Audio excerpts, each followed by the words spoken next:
Трамп опять повторил: Иран может только капитулировать, кто бы ни руководил страной. Его назначат в Белом доме. Массированные бомбардировки Тегерана. Взрывы раздавались всю ночь. Кажется, что готовы снести весь город.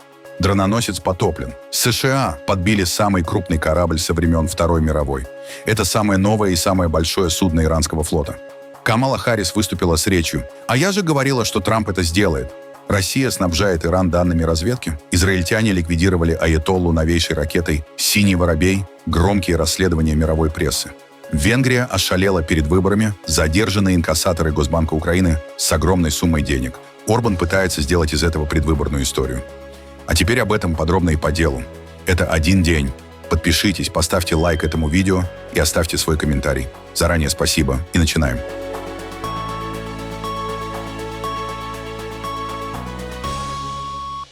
Президент Дональд Трамп заявил в интервью телеканалу CNN, что руководство Ирана серьезно ослаблено, и что он рассчитывает на появление нового лидера страны, который будет благожелательно относиться к Соединенным Штатам и Израилю, даже если речь пойдет не о демократическом государстве. Трамп выразил уверенность, что выбор нового лидера Ирана будет относительно простым процессом, в котором он намерен участвовать. Он вновь провел параллель с ситуацией в Венесуэле, где, по его словам, после смещения Николаса Мадуро власть перешла к его заместителю. Да, разговор был обширным. Он был очень коротким, но мы успели обсудить довольно много. Начну с Ирана. Президент сказал, что с точки зрения США оценил бы ход войны на 12, а может быть даже на 15 по десятибалльной шкале. По его словам, США добиваются очень серьезных успехов в военном отношении, лучше, чем кто-либо мог представить. Он сказал: «Как вы знаете, в свой первый срок я восстановил вооруженные силы. Во второй срок я их использую. Иран уже не та страна, какой была неделю назад. Неделю назад они были очень сильными, а теперь фактически обезврежены.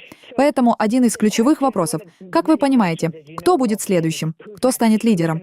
Он связал это с Венесуэлой. Мы слышим это от него уже несколько дней. Я спросила: «Но ведь в Венесуэле была Делси Родригес».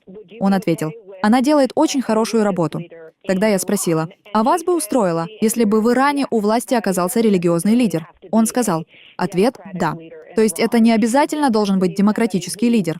Главное, чтобы это был человек, который будет честно относиться к США и Израилю, а также к странам остального Ближнего Востока. Соединенные Штаты и Израиль усилили военную кампанию против Ирана, сосредоточив удары на оставшихся военных возможностях и инфраструктуре режима. Операция стала продолжением кампании «Эпическая ярость», начатой 28 февраля. Утром 6 марта были нанесены массированные удары по Тегерану и другим городам. Целями стали радиолокационные станции, системы ПВО, пусковые установки ракет, командные пункты и военные базы.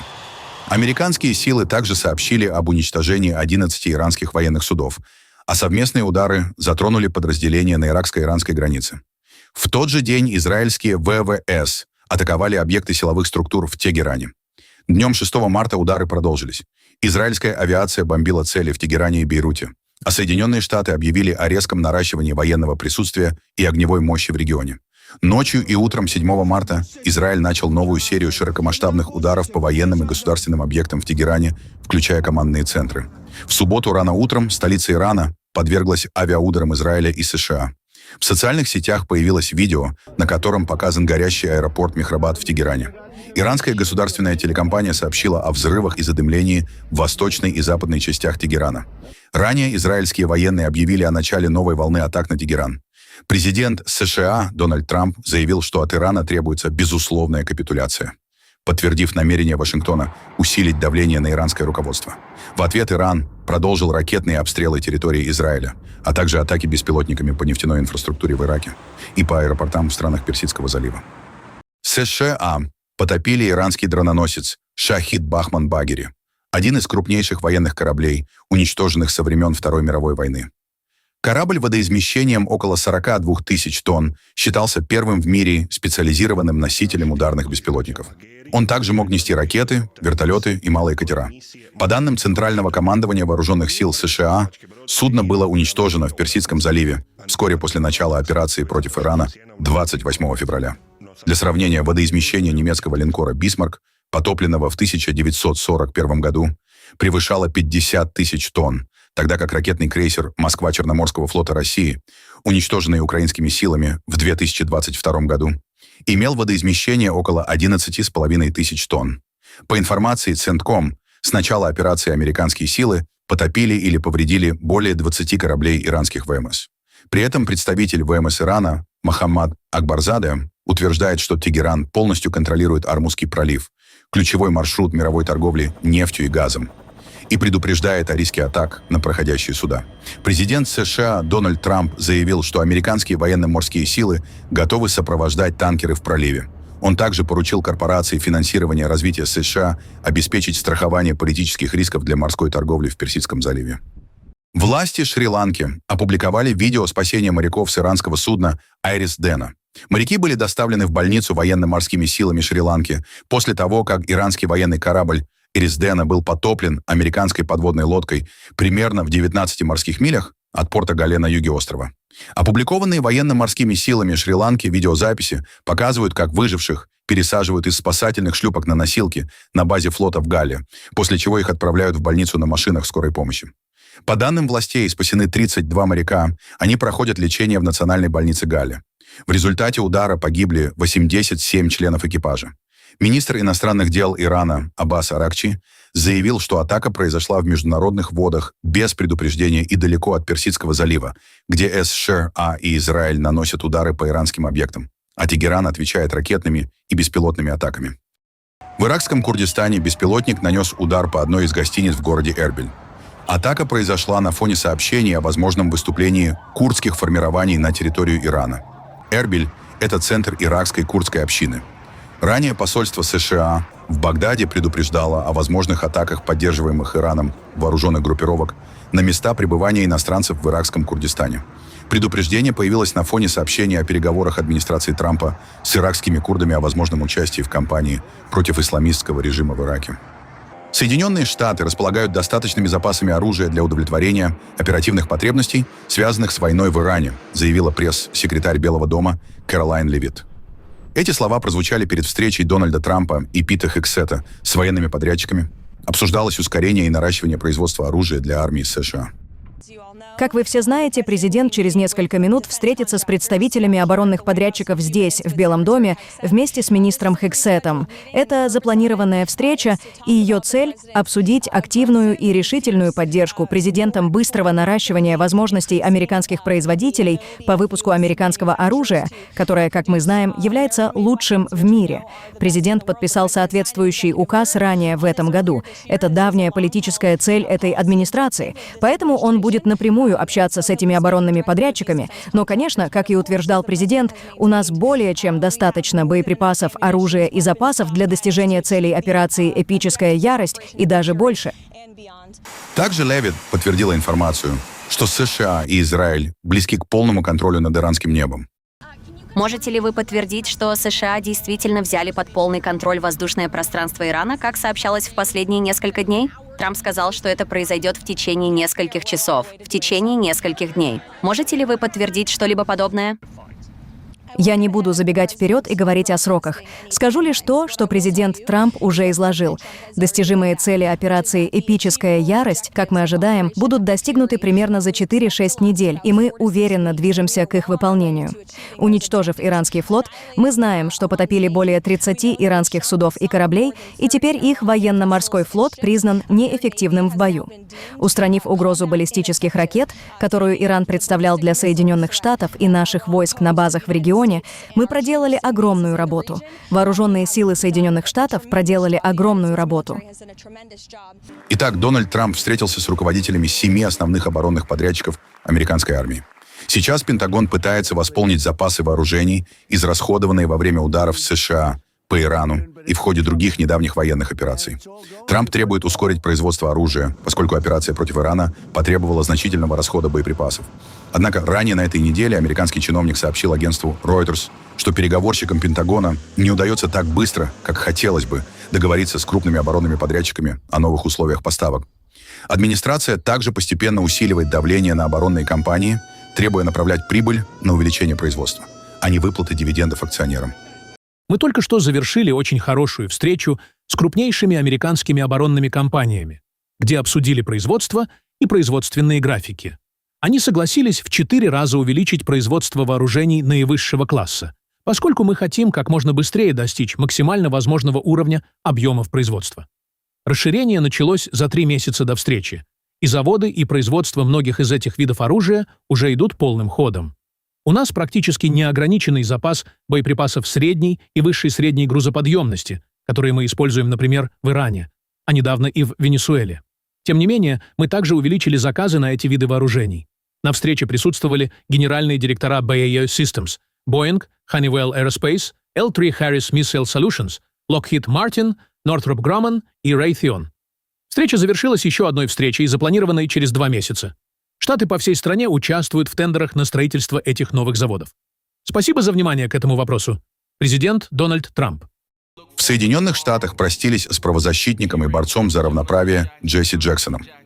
На церемонии предсказуемо не было президента Дональда Трампа. Однако его соперница на прошлых выборах, экс-вице-президент Камала Харрис, пришла и не смогла смолчать о политике Дональда Трампа. Позвольте сказать, я многое предвидела из того, что происходит сейчас. Я не люблю говорить, я же говорила, но мы это предвидели. Но я не предсказывала, что сейчас с нами не будет Джесси Джексона, чтобы помочь со всем этим справиться. Президент должен полностью дистанцироваться от того, кто ведет его и человечество к пропасти. Он должен уйти от Нетаньяху, от тех, кто запускает ракеты по мальчикам и девочкам на планете Земля. Уйти от ракет и говорить о пакте жизни и мира. Россия предоставляет Ирану разведывательную информацию о расположении американских баз, военных кораблей, самолетов и других объектов США на Ближнем Востоке. Эти данные Тегеран использует для более точного наведения ударов. Об этом сообщает газета «Вашингтон-Пост» со ссылкой на 3 сотрудников американской разведки, знакомых с ситуацией.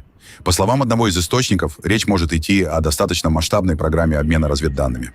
Как утверждает издание, с начала войны Москва передает Ирану сведения о местонахождении американских военных объектов в регионе. На фоне этого конфликта в воскресенье, 1 марта, в Кувейте в результате удара иранского беспилотника погибли 6 американских военнослужащих, еще несколько получили ранения. За неполную неделю войны Иран выпустил по американским военным позициям, дипломатическим объектам и гражданским целям 1000 ударных беспилотников и сотни ракет.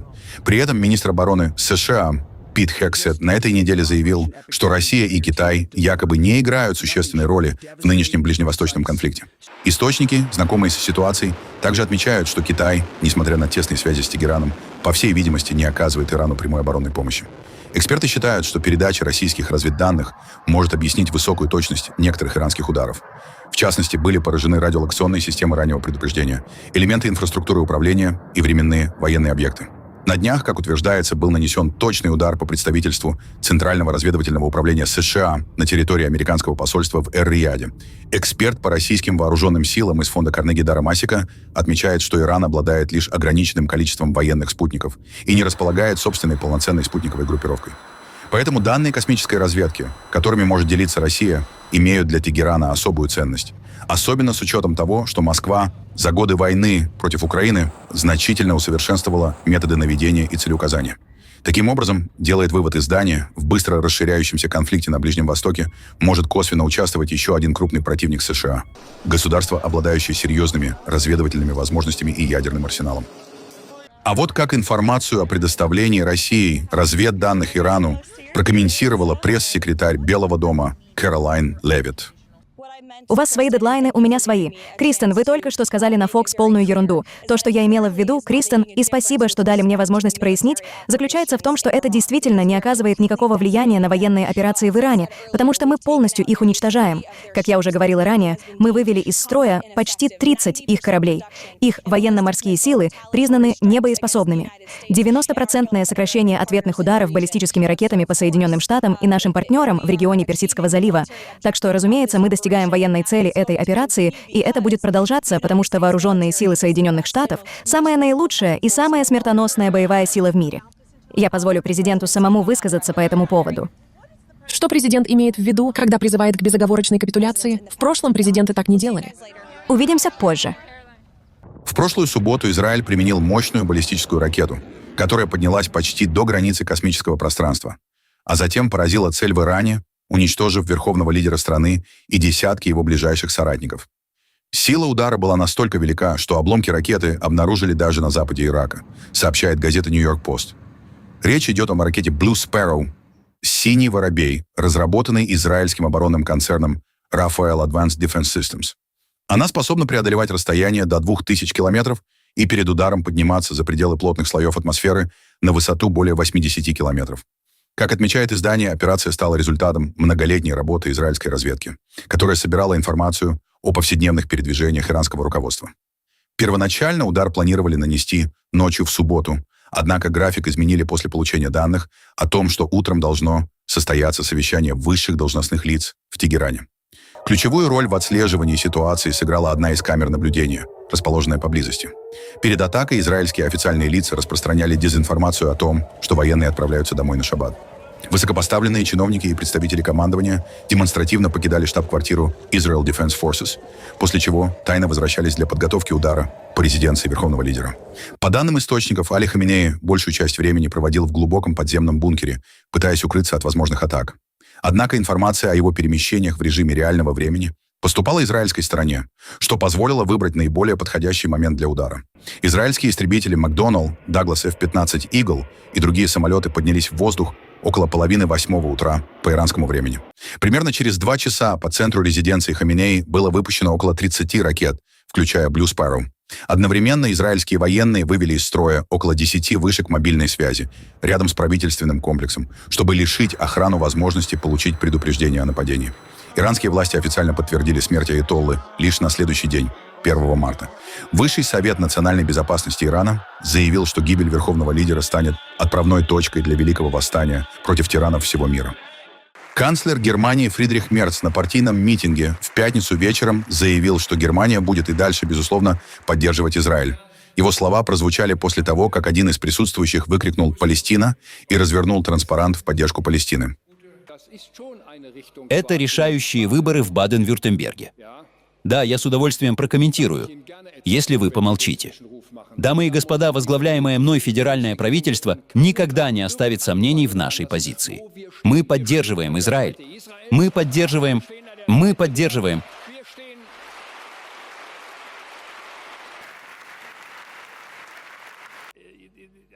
Что ж, спасибо за столь ясное изложение. Позвольте мне сказать вам одну вещь. Я сделаю все, что в моих силах, чтобы бороться с антисемитизмом в Федеративной Республике Германии, где бы он ни проявлялся. И я сделаю все, что в моих силах, чтобы эта страна оставалась страной, где евреи могут свободно и открыто передвигаться. И если те, за кого вы держите этот флаг, сложат оружие, то конфликт закончится в течение 24 часов, дамы и господа. Это коренная причина, а не государство Израиль, которое борется за свое существование и за право жить свободно.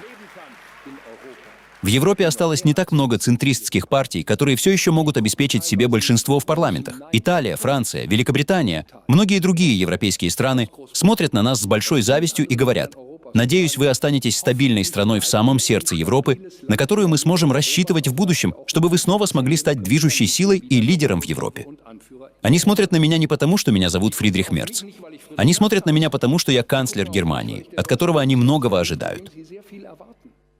В столице Венгрии, Будапеште, у посольства Украины прошла акция протеста, организованная партией Фидес, действующего премьер-министра Виктора Орбана.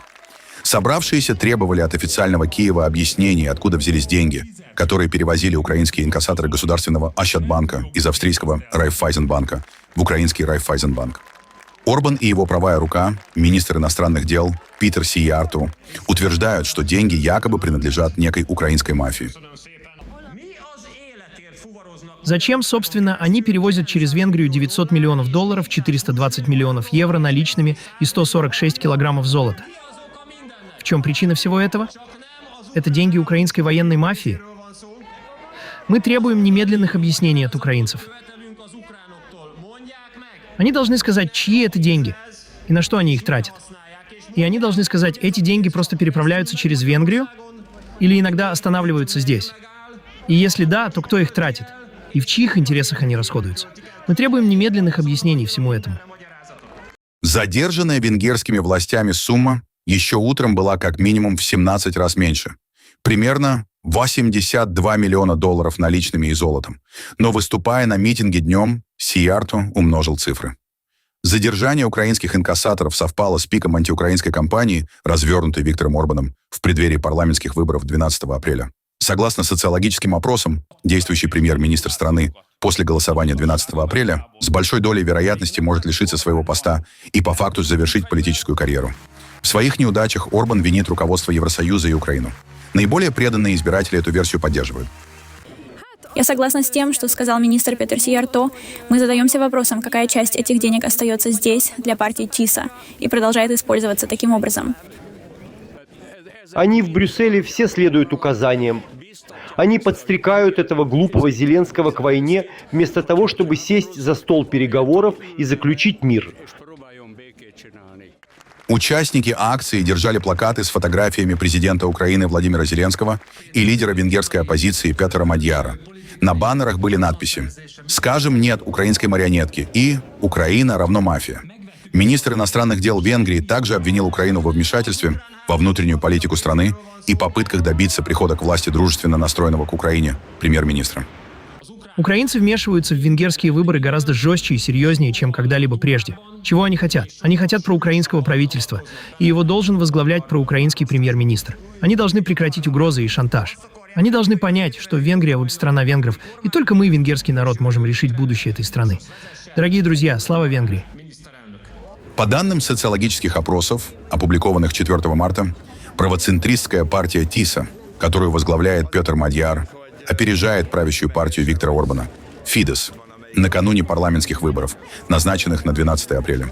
При этом поддержку также наращивает ультраправая партия «Наша Родина». Петер Мадьяр, главный соперник Орбана на выборах, уже заявлял, что скептически относится к Украине, однако не выражал откровенно пророссийских взглядов. Мы незамедлительно предпримем необходимые шаги в 4 областях. Мы присоединимся к Европейской прокуратуре, примем антикоррупционные меры, создадим управление по возвращению национального имущества и восстановим независимость правосудия. Кроме того, мы гарантируем независимость СМИ и восстановим свободу наших университетов, высшего образования и Академии наук. Это важные требования Европейского комитета. Но они также отвечают интересам венгерского народа и экономики. Поэтому я очень надеюсь, что мы сможем быстро достичь соглашения с Евросоюзом. И после достижения принципиального соглашения, еще до принятия законов, они смогут разблокировать финансы, предназначенные Венгрии. Украина все обвинения в попытках повлиять на венгерские выборы отрицает, а задержание инкассаторов своего государственного банка называет политическим рэкетом. Мы считаем, что это акт государственного рэкета и терроризма, недопустимый. Мы будем действовать зеркально. Это недопустимое поведение. Это безответственное поведение. Это провокационное поведение. А с другой стороны, мы будем действовать в рамках международного права, соблюдая все наши обязательства и действуя ответственно, но решительно. Мы не допустим унижения наших граждан. Мы не допустим провокаций в отношении Украины. Мы не допустим похищения. Это также акт похищения украинского имущества. Мы также видим здесь российский почерк. И мне также кажется, что вот эти поездки некоторых представителей венгерской власти в Москву – все это цепочка определенных событий, определенных провокаций, и их, к сожалению, вероятно, следует ожидать и в дальнейшем. Архив сообщений российских и венгерских информационных агентств, а также пресс-служб Кремля, российского МИД и Виктора Орбана подсказывают, что с начала полномасштабной войны России против Украины и обрыва лидерами Евросоюза всех контактов с Путиным, лишь Виктор Орбан встречался с ним лично 4 раза и провел еще 3 телефонных разговора. А Петер Сиярто 11 раз прилетал в Москву для личных консультаций с Сергеем Лавровым и Владимиром Путиным. В последний раз контакт зафиксирован 4 марта в Кремле. По данным центральноевропейского издания V-Square, Владимир Путин поручил курировать предвыборную кампанию Виктора Орбана заместителю главы своей администрации Сергею Кириенко и команде политтехнологов, отвечавших за выборы пророссийских кандидатов в Румынии и Молдове.